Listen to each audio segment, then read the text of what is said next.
Ambassador Mara Solon stood inside her office on Crown Spire Station, staring at the dying red star beyond the glass. Crown Spire was the center of the stellar record, the place where hundreds of alien civilizations claimed to protect peace.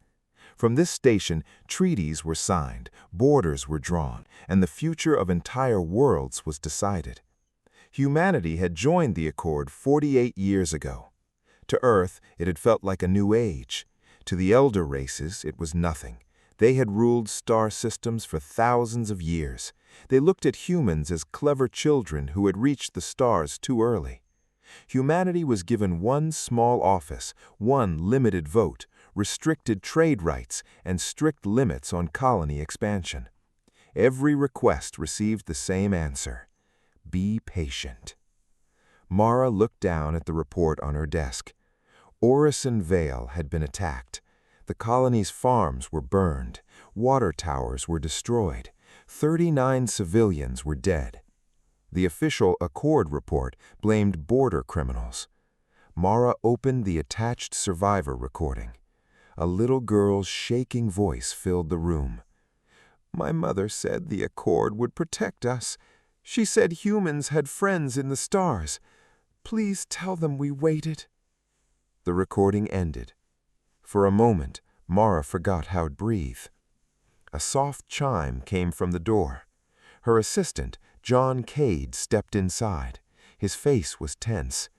"Ambassador, Delegate Savin is here." Mara closed the file. "Send him in." Delegate Savin of the Lumiri entered calmly. His silver skin reflected the red starlight. His people had guided humanity after first contact. They taught humans how to speak in the Accord, when to bow and when to stay quiet. "I heard about Orison Vale," Savin said. "A painful tragedy." 39 people, Mara replied. "Yes, these border criminals are becoming bold. Will the Council do anything?" "The Council will investigate." "You have been investigating for 2 years." Savin lowered his head slightly. "Young civilizations must learn patience." Mara stared at him. The dead had no patience left. After Savin left, Mara sat alone in the red light. Then her private console flashed. The message came from Admiral Ryan Holt, head of Earth Defense Command. Attached were recovered files from a damaged attack drone near a destroyed human patrol ship. The drone was not criminal technology. It belonged to the Carr Collective, one of the oldest members of the Accord. The next file made Mara's blood turn cold. The attacks had a name: the Trimming, an old elder policy used to weaken rising civilizations before they became powerful enough to challenge the old order. Then Mara saw the final command: remove Ambassador Solon before the Grand Assembly. Mara slowly looked toward the door Savin had just used. The galaxy had not welcomed humanity. It had been sharpening a knife. And when the lights in Mara's office flickered that night, Mara realized the elders were no longer planning in secret. They had already sent someone to silence her. The office lights flickered once. Then everything went black. Mara stood perfectly still. Crown Spire Station did not lose power, not by accident. Its systems were older than many living civilizations and protected by technology humans were not allowed to study. This was not a failure. It was an opening move. Emergency lights switched on, washing the office in dark red. Her door console flashed. Access granted. Mara had not opened it. The door slid apart. 2 maintenance drones rolled inside. At first, they looked ordinary. Crown Spire used machines like these everywhere for cleaning, repairs, and small cargo work. But these drones moved differently. They did not scan the floor. They did not check the walls. They scanned her. Mara touched her wrist communicator. "John, security breach, my office." Only static answered. The first drone opened its side panel. A thin silver needle extended from inside. Mara's body went cold. It was not there to repair anything. The drone rushed forward. Mara grabbed the heavy chair beside her desk and threw it. The chair smashed into the machine, throwing it against the wall. The needle snapped on the floor. The second drone fired. A sharp electric pulse struck the desk. Sparks jumped across the surface. Smoke filled the office. Mara dropped low, pain flashing through her shoulder as she hit the ground. For years, elder delegates described humans as emotional, young, and undisciplined. They mistook emotion for weakness. Mara had grown up during Earth's first colony famine. She had seen families survive when supply ships failed. She had seen fear turn into discipline. She had seen ordinary people become harder than steel. She reached into her sleeve and pulled out a small emergency blade. Diplomatic law allowed it because it was too short to be called a weapon. Tonight, it was enough. The second drone climbed onto the desk. Mara waited until its sensor joint opened. Then she drove the blade into it. The machine shook violently. Sparks burst from its shell. It slammed into the floor and died beside the first drone. Seconds later, John burst into the office with 2 human guards. "Admiral!" "I'm alive," Mara said, breathing hard. John looked at the broken machines. "These are Accord drones."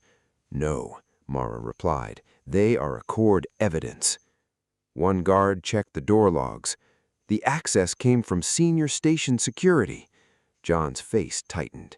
Someone high approved this. Mara looked at the dead drones. No, someone high became afraid. She ordered every log copied. Door access, power interruption, communication block, drone footage, all of it was added to the evidence archive. Before tonight, Mara had planned to expose the trimming. Now she would expose something even clearer. The elders had not only murdered human civilians, they had tried to kill humanity's voice inside their own house of law. Mara reopened Admiral Holt's message. "Survive until the assembly. Speak for all of us." She closed her eyes for 1 second. Then she whispered, "I will." By morning, Mara walked into the Grand Assembly wounded, calm, and carrying proof that the Accord's mask had already cracked. The Grand Assembly Hall was larger than any building Mara had ever seen on Earth. Crystal towers rose into the ceiling. Floating seats circled the central platform. Delegates from hundreds of worlds filled the chamber. Some stood on metal limbs. Some floated in water tanks.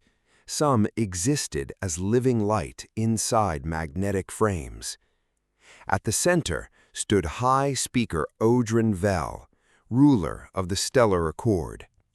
His crystal body held slow-moving colors, and when he spoke, his voice filled the hall like music. "Today we celebrate 7,000 years of peace." Mara sat in the human section near the back. That placement had always been intentional. Elder races sat near the center. Younger species sat farther away, where they could listen, learn, and remember their rank. Her shoulder still hurt from the assassination attempt.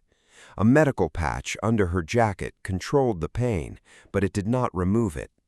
Good. Pain kept the truth sharp. John leaned close. "The drone logs are secure. Earth has confirmed the archive is ready." Mara nodded. Across the hall, Syavan watched her. For the first time since she had known him, the Lumeri delegate did not look peaceful. He looked afraid. Odrin continued speaking about unity, order, tradition, and patience. The words were beautiful, but Mara now heard the hidden meaning beneath them. Obey. When the speech finally ended, Odrin asked the ceremonial question, "Does any delegation request the floor?" Usually, only elder species spoke during the Grand Assembly. Today, Mara stood. The hall shifted into silence. Odrin's glowing eyes fixed on her. "The human delegation requests the floor?" Mara lifted her chin. "No," she said, "humanity demands it." A wave of shock moved through the chamber. A few elder delegates made sounds of insult. Several younger species leaned forward. No one had ever heard a young civilization speak to the Accord this way. Odrin waited too long before answering. "Ambassador Solon may approach." Mara walked down the central path alone. Thousands of alien eyes followed her. Some were angry, some were amused, some were suddenly uncertain. At the platform, she placed her hand on the console. She did not begin with the colonies. She did not begin with history. She began with last night. Above the hall, the video appeared. 2 Accord maintenance drones entered her office. Their hidden needles opened. One fired at her desk. The other moved toward her with clear intent. The assembly watched in silence. Mara let the recording finish. Then she looked directly at the elder seats. "Before we discuss old crimes," she said, "let us begin with what someone in this Accord tried to do last night." No one moved. Then one car delegate rose too quickly. "This is false," he shouted. Mara turned toward him. She had not named the car, but fear had named itself. And when that car delegate spoke again, he revealed the one truth the elders had tried hardest to hide. The car delegate, Councillor Reth Varn, stood trembling in the elder section. "This is human manipulation," he shouted. "They are unstable. Their growth is dangerous. They cannot be allowed to spread beyond control." He stopped too late. The silence after his words was deeper than any confession. Mara looked at him calmly. "Allowed by whom?" Rathvarn's mandibles opened, but no answer came. High Speaker Odrin raised one glowing hand. "Counselor, sit down." But the damage was already done. Mara pressed the next command. The hologram changed. Attack orders appeared above the hall. Human patrol routes, colony targets, weapon records, secret payments to raider groups, military signatures from the Car Collective. Then more files opened.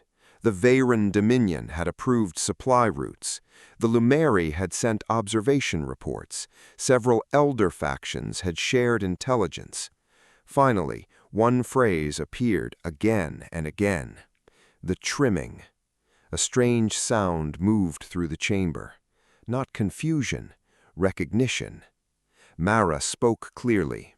"For 2 years, human ships vanished, human settlements burned, human citizens died.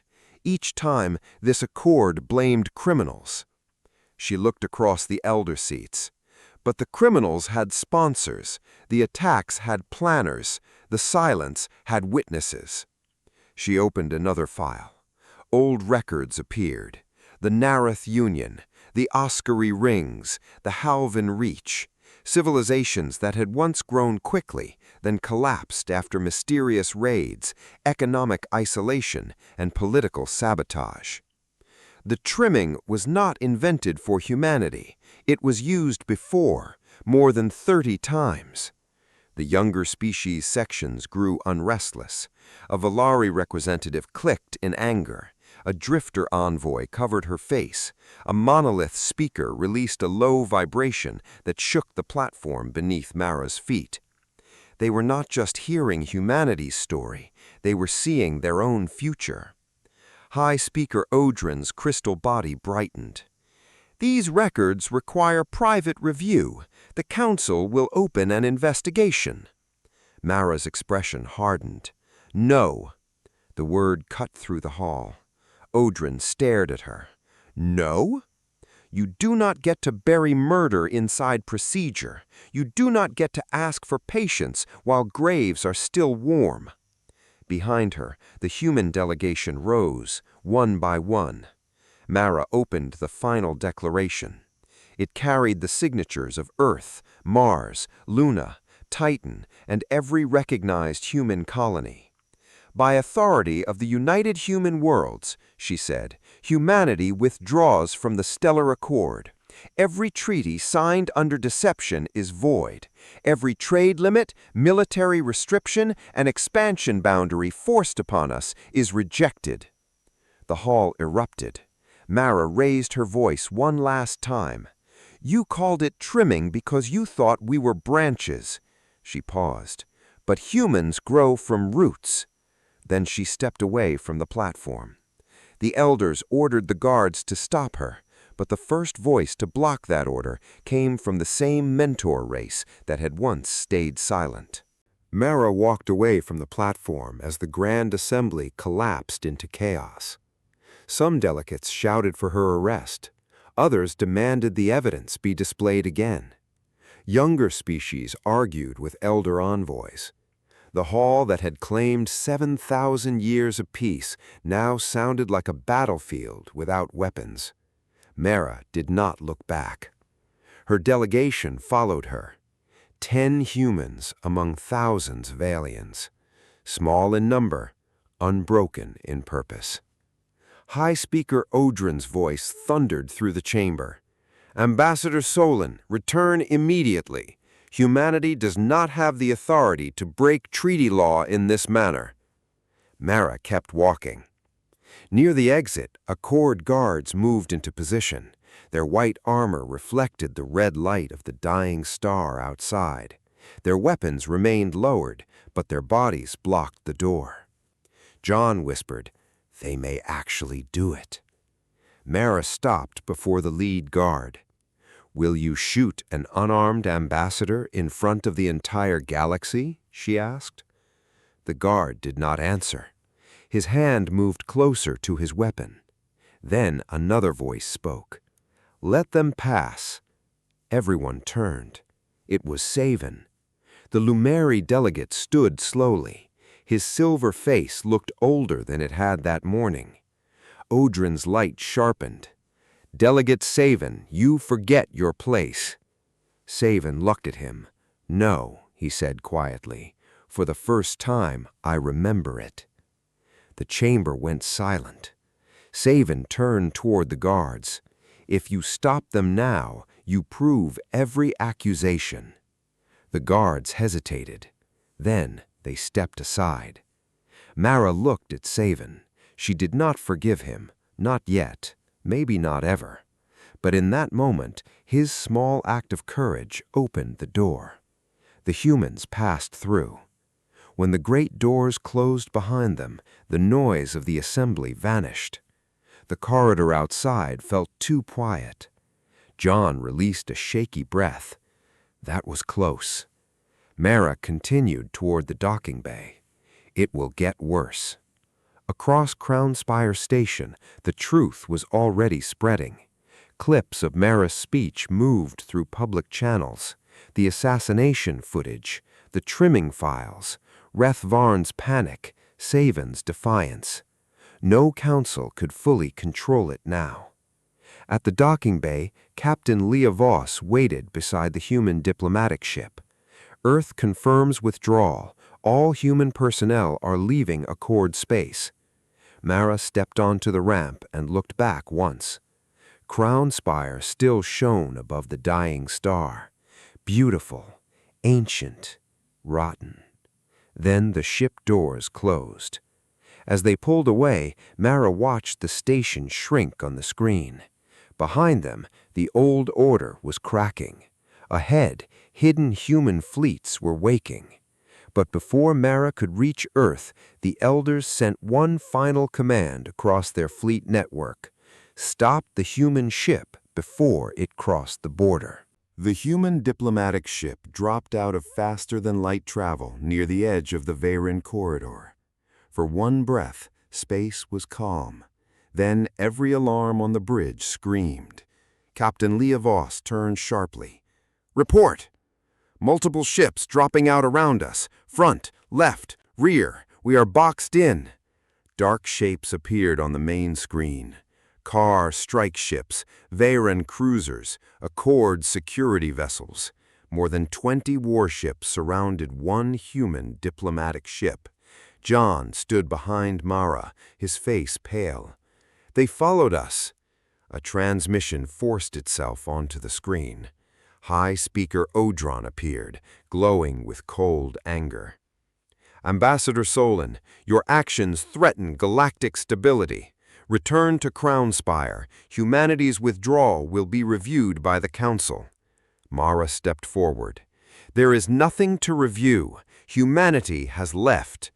Odron's voice hardened. "You are aboard one lightly armed ship.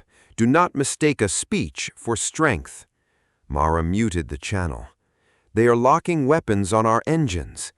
The ship could not win. It was built for diplomacy, not war. Mara knew that. So had Earth. The first car vessel moved forward. Then the stars behind it changed. At first, it looked like shadows spreading across space. Then the shadows became ships, human ships, dozens of them, destroyers, carriers, black-hulled warships that had never appeared in any Accord registry. Their engines burned blue-white in the dark. Captain Voss allowed herself one small smile. "Earth Defense Fleet has arrived." Odron reappeared on the screen. For the first time, his confidence was damaged. "These ships violate Accord restrictions." Mara answered, "Those restrictions died with the treaties you betrayed." More signals appeared. Valari swarm carriers entered formation beside the humans. Drifter clan vessels followed, rough and old but armed to the teeth. Then came the monolith ships, silent and dark like mountains moving through space. The Accord fleet was no longer surrounding Mara. It was surrounded. Admiral Holt appeared on a secure channel. "Ambassador, you made it far enough. The corridor is ours." Mara felt something rise in her chest. Proof. Humanity had not been preparing alone. Every species the Elders had dismissed or wounded had quietly become part of something new. Mara opened a public channel. "Accord vessels, leave this corridor. Fire on us, and every world will know who chose war today." For a long moment, no ship moved. Then one Veyron cruiser turned away. Then another. The path to Earth opened. Captain Voss looked at Mara. "Orders?" Mara looked toward home. "Take us back." But as Mara crossed into human space, Saven sent one desperate message from a fleeing ship. He had stolen the list of every civilization marked for the next trimming. Earth appeared below Mara's ship like a blue light in the dark. For a moment, she simply looked at it. After Crownspire, after the assassination attempt, after the assembly and the trap, home felt almost unreal. Then Saven's message played again. "I have the next trimming list." They were not going to stop with humanity. Mara turned away from the window. Admiral Holt was already waiting on a secure channel. "Saven's courier is being chased. 3 car interceptors. He is damaged and running through neutral space." "Can we reach him?" Mara asked. 2 destroyers are moving." The screen changed. A small Umiri courier ship appeared, one engine burning unevenly. Behind it, 3 car vessels fired green beams through the dark. Saven had betrayed the Elders. Now they wanted him erased too. 2 human destroyers jumped into the area and moved between the courier and the attackers. A human captain broadcast clearly. "Car vessels, the refugee ship is under human protection. Break pursuit." The car ships fired. Holt's jaw tightened. They chose wrong. The human destroyers returned fire. The battle lasted less than 2 minutes. 1 car ship lost power, 1 fled, the 3rd broke apart in silence. Saven's courier was pulled into human protection. Hours later, Mara met him in a secure chamber beneath Geneva. He looked changed. His silver skin was dull. One side of his face was burned. The calm mentor she once knew was gone. In his place stood someone frightened, guilty, and finally honest. He placed a small data core on the table. "I should have spoken years ago," he said. Mara's voice stayed cold. Yes, you should have. I was afraid. Humans died while you were afraid. Savan lowered his head. I know.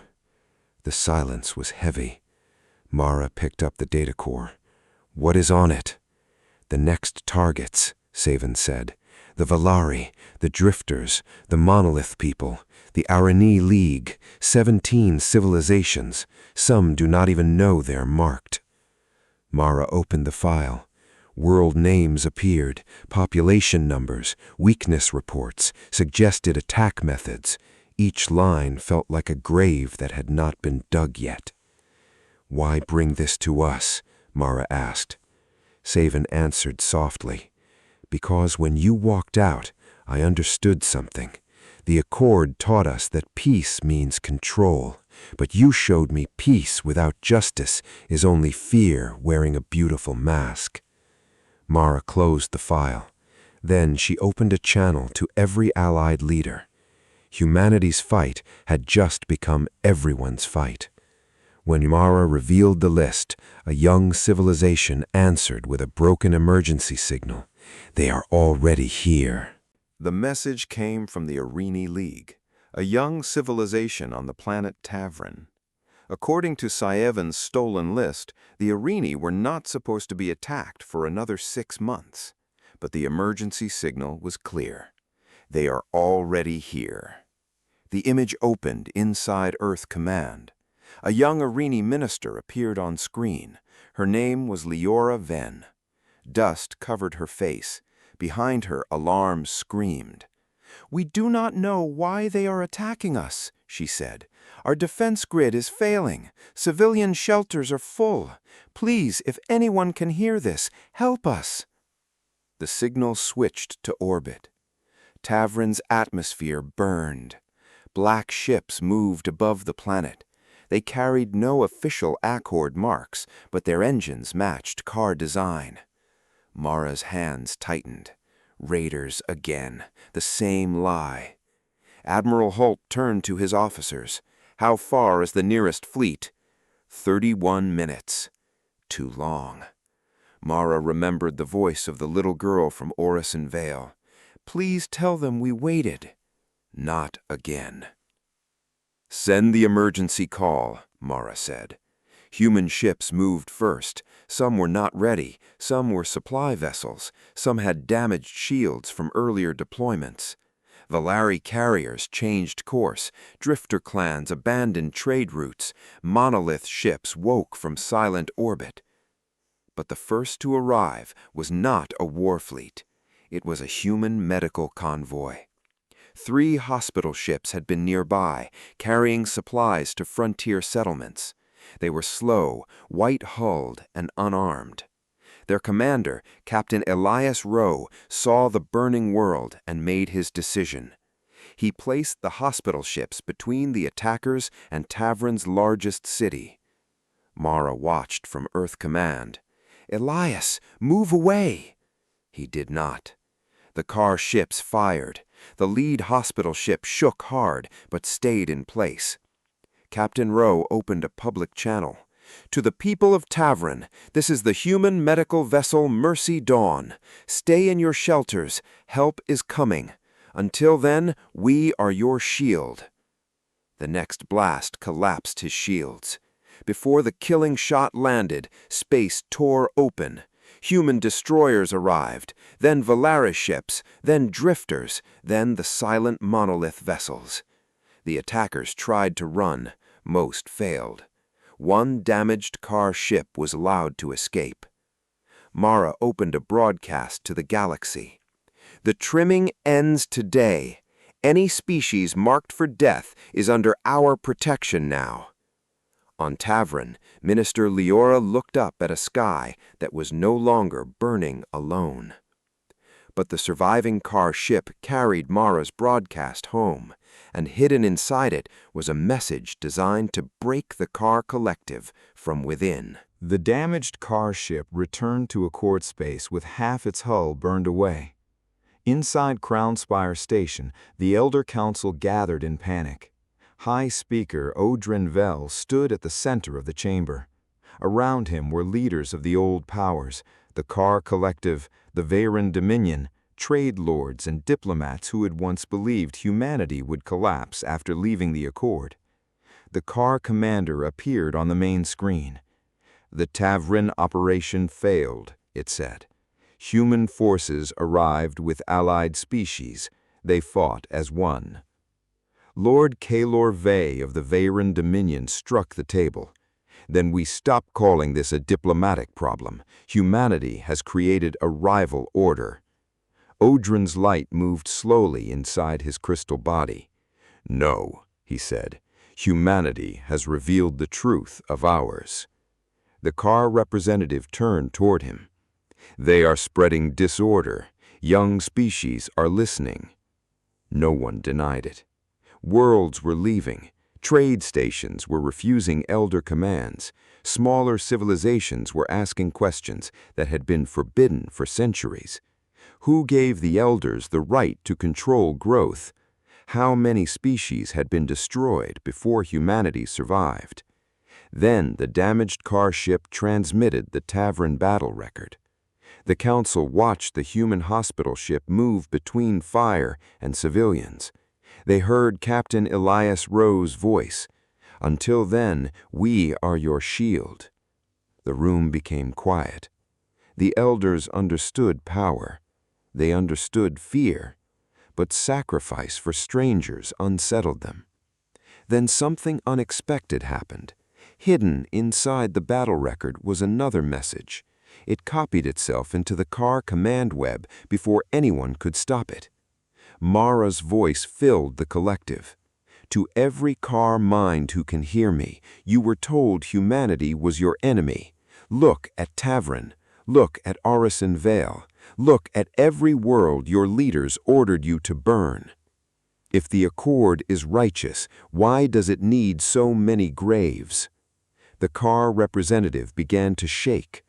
Across the collective, worker minds started answering. Some questioned the trimming.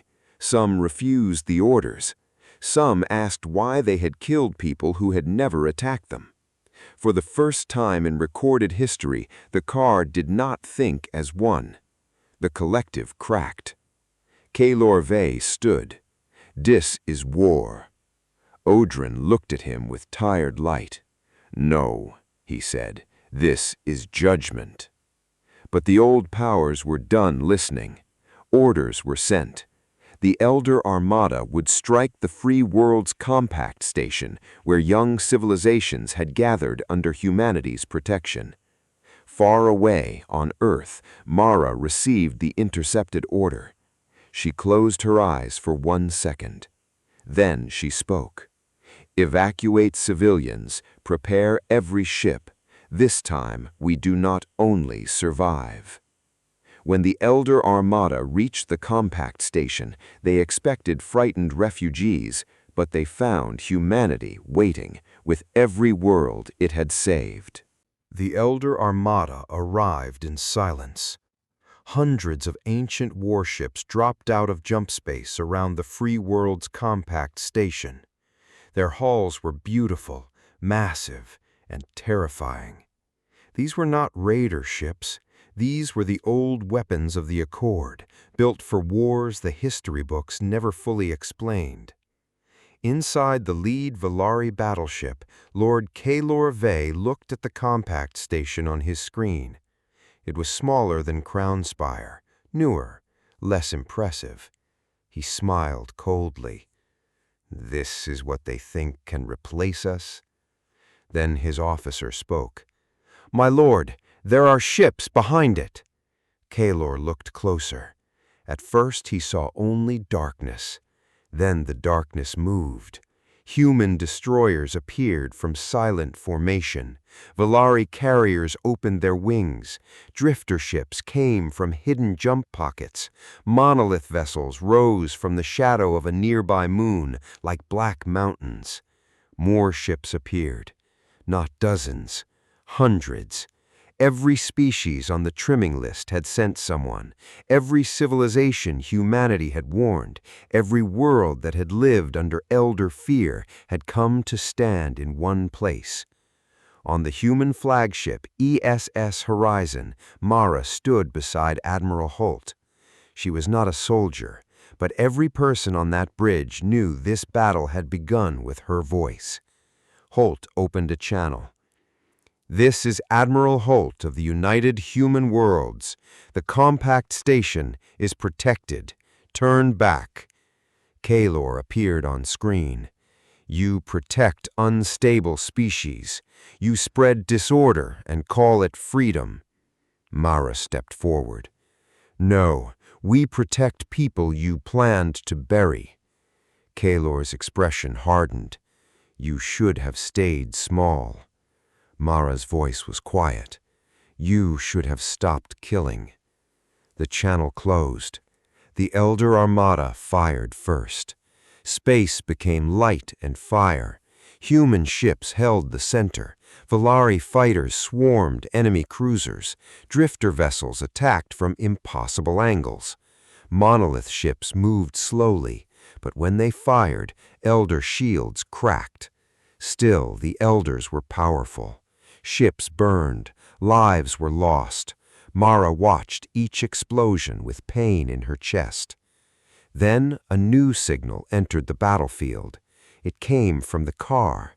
For one terrible moment, everyone feared betrayal. But the voice that spoke was not the old collective. It was many voices, uneven, free. "This is the Free Car Assembly. We reject the trimming. We reject Elder command." Car ships appeared behind the Elder Armada and fired on their former masters. The old formation collapsed. Kaylor's flagship lost shields. Holt could have destroyed it. Instead, he opened one final channel. "Stand down. No more graves." One Elder ship powered down, then another, then another. The battlefield went silent. The war had paused, but peace had not yet begun. As rescue crews moved through the wreckage, High Speaker Odrin arrived alone with a surrender offer and the truth about the first species ever destroyed by the trimming. Adron Vale arrived without guards. His small crystal vessel crossed the battlefield slowly, passing broken ships and rescue crews. No one fired on him. The fighting had stopped, but the silence still felt heavy. Mara waited inside the compact station. Admiral Holt stood beside her. Saven was there too, wounded and ashamed, but no longer hiding. Around them stood leaders from the Valari, Drifters, Monolith people, Free Car Assembly, and the Arini League. Adron entered the chamber and lowered his head. For the first time, the High Speaker of the Stellar Accord looked old. "You said there was a truth," Mara said. "Speak." Adron placed a memory crystal on the table. "The first species we trimminged were called the Elyari." The crystal opened. A beautiful world appeared. Blue seas, floating cities, silver ships. The Elyari looked gentle, with golden eyes and long, pale hands. Their science was brilliant. Their medicine could heal poisoned worlds. Their government gave every citizen a voice. "They were not dangerous because of weapons," Adron said. "They were dangerous because of an idea." Minister Leora asked softly, "What idea?" Adron's voice lowered. "That no species has the right to rule another." The room became still. Thousands of years ago, the Elyari had tried to build a free galaxy. The elder races feared them. They lied about them. They staged attacks. They turned other worlds against them. Then they destroyed their colonies and erased their name from history. "The Accord was built after their fall," Adron said. "We claimed it protected peace. In truth, it protected our control." Mara felt the weight of it. Humanity had not created a new dream. Humanity had uncovered an old one. Adron looked at her. "I surrender the Accord archives, every hidden crime, every erased world, every order, Let the galaxy know what we did." Admiral Holt's voice was cold. "Why should we trust you?" "Because I am tired of defending a lie." Mara said nothing for a long moment. She thought of Orison Vale, Tavern, the dead crews, the little girl's voice. Revenge would be easy. Power could replace power. Fear could answer fear. But then nothing would change. Mara looked around the room. Every species was waiting. "The old accord ends today," she said, "but the future will not be built on revenge. The guilty will face open trials. The victims will be named. The erased histories will return. No species will stand above the law again." Audron bowed his head. "I accept." But before the new galaxy could begin, Mara ordered one final broadcast, not to the elders, but to every forgotten world that had ever been told to stay small. The broadcast went out from the Free World's compact station. It crossed broken borders, old trade routes, silent colonies, hidden refugee moons, and forgotten systems the Accord had ignored for centuries. Mara stood before the transmitter with leaders from dozens of species behind her. Her voice was tired but steady. To every world that was silenced, to every species that was warned not to grow, to every civilization that lost ships, colonies, families, or history to the trimming, you are not alone anymore. Across the galaxy, beings stopped to listen. On Tavern, Minister Leora stood in a rebuilt shelter and watched the sky. In Valari hives, millions of wings became still. On drifter ships, old captains lowered their heads. Inside the free car assembly, former worker minds heard a voice that did not command them, but invited them. Mara continued. "The old accord told us peace meant obedience. It told us young species had to wait for permission to become worthy. It told us fear was stability." She paused. "We reject that lie." Behind her, Odrin's surrendered archives opened to the public. Names appeared, thousands of them. Civilizations erased from official history. Worlds weakened, leaders murdered, colonies destroyed, lies repeated until they became law. For the first time, the galaxy saw the full shape of its wound. Some worlds cried out in anger, some in grief, some in shame, but they all saw. Months passed. The trials began inside Crownspire Station, the same place where the elders had once ruled without question. The guilty were judged in public. Victims were named. Hidden histories were restored. The walls of the Grand Assembly were carved with the names of every erased civilization, including the Eliari. The Stellar Accord ended. In its place rose the Free World's Compact. It was not perfect. Nothing built by living beings ever was. Arguments still happened. Fear still existed. Old wounds did not heal quickly. But for the first time, no species sat above another by birth, age, or ancient power. Every world had a voice. Every member had rights. Every young civilization was allowed to grow. 1 year later, Mara returned to Crownspire. The dying red star still burned outside the glass, but the station felt different now. Its halls were no longer silent with fear. Delegates from young and old species walked together. John stood beside her. "Do you think it will last?" he asked. Mara looked at the stars. "I don't know," she said honestly. "Freedom is harder than control." Then she smiled softly. "But this time, no one has to wait alone." Far beyond Crownspire, new ships crossed open routes. Worlds once marked for death sent their first ambassadors. Children on Tavern learned the name of Earth not as a ruler, but as the world that came when no one else did. Humanity had not conquered the galaxy. It had done something far more dangerous to tyrants. It had taught the galaxy to stand up. And when Mara Solon looked into the endless dark, she no longer saw enemies waiting between the stars. She saw voices, millions of them, finally answering back. May this message strengthen your faith and renew your hope. Thank you for staying until the end. If this touched your heart, like, share, and subscribe to Astro Realms for more uplifting content. May God's blessings overflow in your life. See you soon.